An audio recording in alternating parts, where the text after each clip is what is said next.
Assalamualaikum warahmatullahi wabarakatuh. Teruntuk rekan-rekan teknik yang berbahagia, pada kesempatan kali ini kembali saya akan membahas tentang matriks kekakuan ataukah stiffness matrix yang terdiri dari pembahasan persamaan keseimbangan, persamaan strain displacement, persamaan kompatibilitas, dan stress-strain equation atau yang kita kenal dengan hukum Hooke.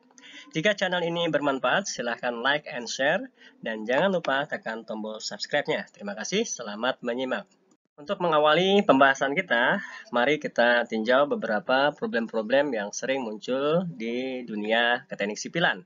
Yang pertama adalah antara analisis 2 dimensi versus 3 dimensi.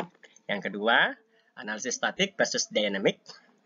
Kemudian yang ketiga adalah linear versus non-linearity analysis, ya, baik itu meliputi material ataupun geometrik. Seperti halnya kalau geometrik adalah buckling atau tekuk. Kemudian persoalan isotropik versus anisotropik dari material bahan. Dan yang berikutnya adalah short versus long time behavior, contohnya creep pada beton dan relaksasi pada baja. Dan beberapa lainnya seperti gravity versus environmental loads, ya, ada angin, ada gempa, dan lain sebagainya. Nah, persoalan-persoalan keteknik sipilan itu kemudian akan kita modelkan secara matematis, kemudian melalui diskritisasi model, dan mencoba kembali mengintegrali lagi persoalan tersebut secara utuh dalam satu kesatuan. Persoalan-persoalan yang muncul dalam teknik sipil tadi dan sudah dipandang sebagai dalam satu kesatuan ataupun secara parsial, kita bisa akan melihat dan menyusun sebuah persamaan keseimbangan, ya, yang sangat populer, yaitu hubungan antara gaya dengan massa kali percepatan, kemudian redaman kali kecepatan, dan kekakuan kali perpindahan. Nah, ini yang kita kenal sebagai governing equilibrium equation. Nah, dari sini kita akan bisa tahu bahwa gaya ada hubungannya dengan parameter-parameter tadi, ya, yang meliputi dengan derivatif fungsi x, ya, x atau perpindahan. Jika diturunkan satu kali, dia akan jadi kecepatan terhadap waktu. Jika diturunkan dua kali terhadap waktu, dia akan menjadi percepatan. Berikutnya adalah review sedikit tentang metode kekakuan langsung atau direct status method, ya. Teman-teman bisa mengakses kembali beberapa video-video YouTube tampilan yang terkaitan dengan analisis struktur metode matrik. Langkah-langkah dalam direct status method pertama adalah menentukan kekakuan matriks dalam sistem koordinat lokal sistemnya, ya. Selanjutnya, menentukan matriks transformasi matrik, ya, atau matriks transformasi elemen. Dan kemudian kita akan mengubah dari sistem koordinat lokal menjadi sistem koordinat global system. Berikutnya adalah kita menyusun persamaan keseimbangan, yaitu hubungan antara gaya, kekakuan, dan displacement. Jika tinjauan kita hanya terhadap kekakuan dan displacement. Kemudian, setelah itu kita akan menyusun lagi matriks kekakuan secara keseluruhan. Lanjut berikutnya menyusun ulang rearrangement the overall matrix tersebut, ya. Kemudian dengan mempertimbangkan kondisi batas dan pembebanan yang bekerja. Setelah itu kita akan menghitung berapa displacement yang terjadi pada setiap nodal yang kita cari. Kemudian akan menghitung gaya-gaya dalam, ya, berikut dengan normal, bending, dan sebagainya. Dan yang terakhir adalah bisa menggambar gaya-gaya dalam tersebut.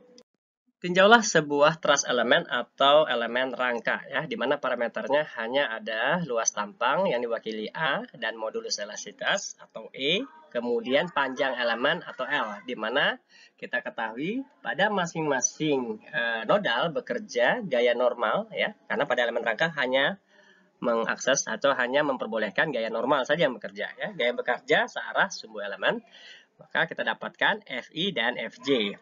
Nah, dari sini elemen kita akan bisa mengetahui adanya strain displacement relation atau hubungan antara regangan dan perpindahan, di mana epsilon sama dengan do U, do X. Ya. Kemudian stress and relationship atau hukum Hooke, di mana tegangan adalah sama dengan modulus elastisitas dikalikan dengan regangan. Langkah selanjutnya kita akan menyusun linear shape function atau fungsi bentuk linear dari sistem rangka tersebut.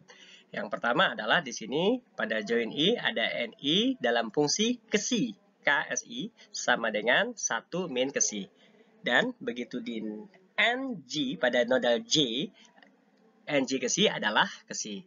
Maka kita akan ketahui bahwa nilai ke Si sama dengan X per L. X per L. Jadi ini hanya model matematis yang menggambarkan perpindahan dari gaya displacement, ya, gaya dan displacement pada sistem rangka tersebut. Nah, kemudian kita akan menyusun persamaan displacement-nya sebagai berikut. Nah, dalam bentuk lain bisa kita sajikan sebagai bentuk matriks, ya. U sama dengan NI, NJ, UI, UJ dengan atau NU lagi. Tapi U-nya adalah di sini UI dan UJ. Kemudian, karena kita punya nilai U berapa, ya, ditentukan dari U sama dengan NU, maka strain displacement relation-nya bisa kita katakan sebagai regangan adalah B kali U.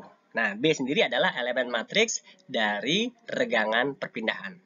Ya, ada hubungan antara regangan dan perpindahan. Nah, kemudian matriks B ini kita definisikan, ya, dalam bentuk do dx ni ke si nj ke si. Nah, menggunakan aturan chain rule kita mengubah bentuknya sehingga bisa kita dapatkan B sama dengan min 1 per L atau 1 per L.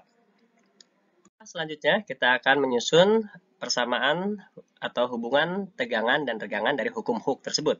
Dan kita dapatkan tegangan sama dengan modulus elastisitas kali B kali U.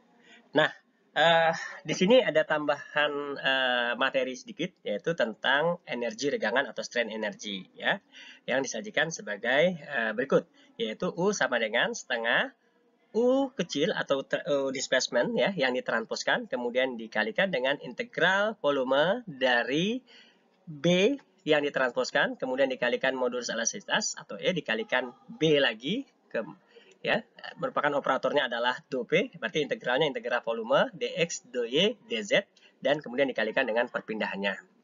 Berikutnya, kita akan melihat juga di sini persamaan kerja atau external work, ya, gaya dari luar, yaitu W sama dengan setengah dikali FI UI ditambah setengah FJ UJ yang tidak lain sama dengan adalah setengah U transpose, ya, U transpose dikalikan FI. Nah, karena hukumnya adalah keseimbangan energi antara external work dan internal work, maka U sama dengan W. Di sini kita akan menghasilkan bahwa F tidak lain tidak bukan adalah integral volume dari B transpose dikalikan E dikalikan B, ya, do V dikalikan dengan vektor displacement-nya. Kita akan menuliskan kembali persamaan kekalahan energi tadi, ya, di mana internal work harus sama dengan external work, ya. Dan di sini kita lihat bahwa F atau gaya tidak lain tidak bukan sama dengan integral volume dari elemen matriks regangan perpindahan atau B yang ditransposkan, kemudian dikalikan modulus elastisitas, dan dikalikan kembali dengan matriks elemen matriks regangan displacement, ya, terhadap integral volume, ya, dx, dy, dz, kemudian kita kalikan dengan vektor displacement-nya atau perpindahan.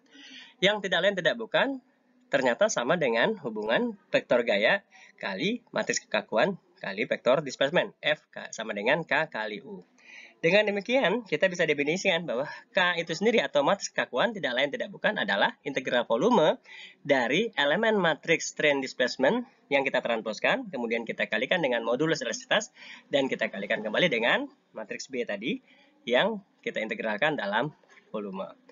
Dan apabila kita masukkan parameter tadi, min 1 per L, 1 per L, ya, nilai B-nya, maka K akan kita dapatkan serupa dengan hasil metode kekakuan langsung sama dengan AE per L 1 min 1 min 1 1.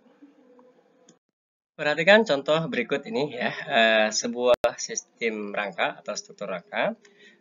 Di sini kita bisa lihat terdiri dari dua elemen, ada elemen 1 dan elemen 2, di mana dengan kekakuan yang berbeda. Elemen pertama 2 AE per L, ya, kemudian sedangkan elemen kedua adalah AE per L. Nah, parameter atau beberapa data dimensi disajikan sebagai berikut.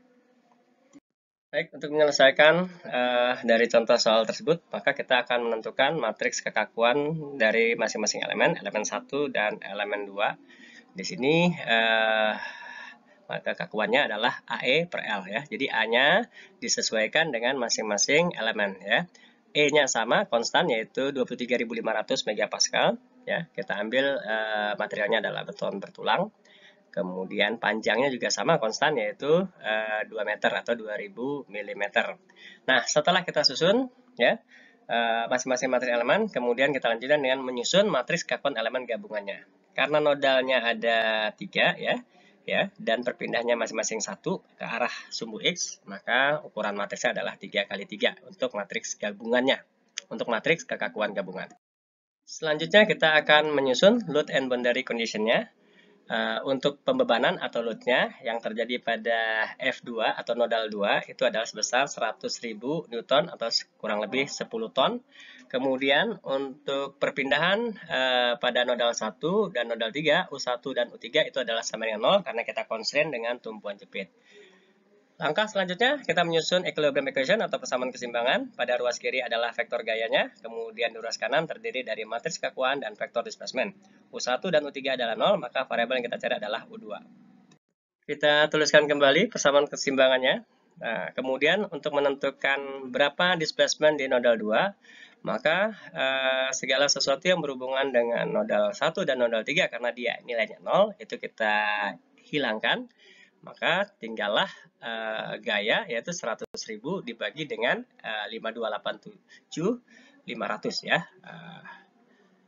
Oke, kemudian kita dapatkan di sini displacement nodal 2-nya sebesar 0,0189 mm atau 0,02 mm boleh. Nah, selanjutnya kita bisa mengevaluasi tegangan pada masing-masing elemen. Untuk elemen 1 ya, kita dapatkan nilai tegangannya adalah 0,22 megapascal dan pada elemen 2 adalah negatif 0,22 megapascal. Artinya apa? Pada elemen 1 terjadi stress tension atau tegangan tarik karena nilainya positif, kemudian pada elemen 2 terjadi tegangan negatif merupakan tegangan tekan atau compression stress. Berikut adalah tampilan pemodelan dengan menggunakan elemen frame 2 dimensi, salah satu program yang berbasis metode elemen hingga. Dari sini kita dapatkan nilai perpindahan di nodal 2 yaitu kurang lebih yaitu 0,02 ya, 0,2 sekian milimeter dalam satuan milimeter. Yang nilai ini adalah kurang lebih dengan yang kita dapatkan secara manual ya. Nah, akan tetapi pada model ini meskipun tampilan extrude-nya ya, di extrude adalah bentuknya seperti ini ya, elemen 2 dengan kekakuan yang lebih besar daripada elemen 1. Namun kita tidak dapat mengevaluasi tegangan pada model frame 2 dimensi ini. Berikut adalah beberapa referensi yang bisa teman-teman pelajari untuk pemahaman lebih lanjut.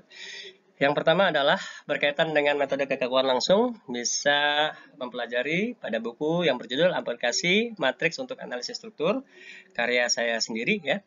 Kemudian buku berikutnya tentang finite element yang sering saya gunakan adalah yang pertama adalah dari Profesor Klaus dan Profesor Berti ya.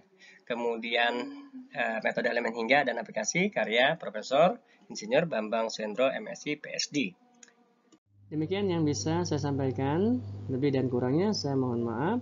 Terima kasih telah mendukung Enable Project Channel. Jangan lupa like and share dan tekan tombol subscribe-nya. Sekali lagi, terima kasih. Tetap sehat, tetap berbakti kepada orang tua. Semoga bermanfaat. Assalamualaikum warahmatullahi wabarakatuh.